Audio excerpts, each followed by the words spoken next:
she's a track star. She go.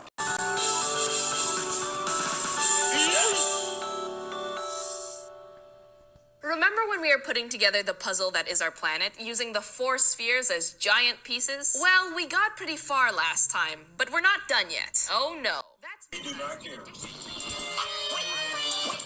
about last time, there are 2 more spheres that we need to complete our planetary puzzle. Those are the hydrosphere and the atmosphere. So without further ado, I am under the water. Please help me. Here too much raining. sphere we're going to talk about is the hydrosphere.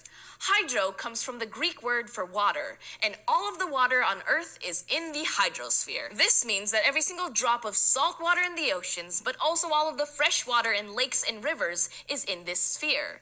And it includes all of the water trapped in glaciers as ice, and the water held deep underground. Now, there's also water in the air around us, too, which we can sometimes see in the form of rain and snow. Wait a minute.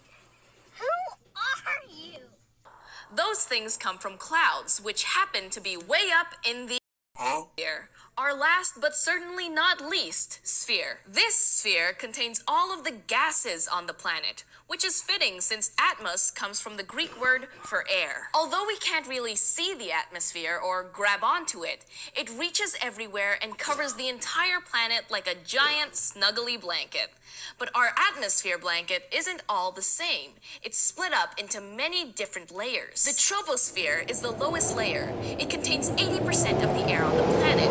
It's also where all of our weather takes place. Above the troposphere is the stratosphere. There's no weather up there and much less air, but there's still important gases in it that help absorb harmful rays from the sun. The mesosphere is the coldest layer of the atmosphere, and Nothing beats a Jet2 holiday.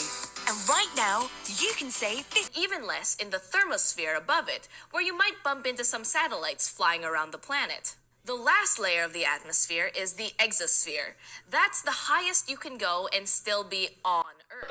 Once you leave the exosphere, you're officially in space, baby. Now, these 2 spheres can be kind of hard to tell apart, so let's investigate at the beach. The beach is the perfect place to take a closer look at what pieces of our environment make up the hydrosphere and which are parts of the atmosphere. The beach is, of course, right next to the ocean, and since the ocean holds most of the water on our planet, it's the biggest part of the hydrosphere. The rivers that flow into the ocean are also a big part, and so is the rain that's just starting to fall on our beach. Well, that's a bummer, but check this out. While the rain is a part of the hydrosphere, the clouds it came from are actually part of the atmosphere, and the wind that pushes the waves around is part of the atmosphere too. Even though we can't see it, the atmosphere is all around us in the form of the air that we breathe.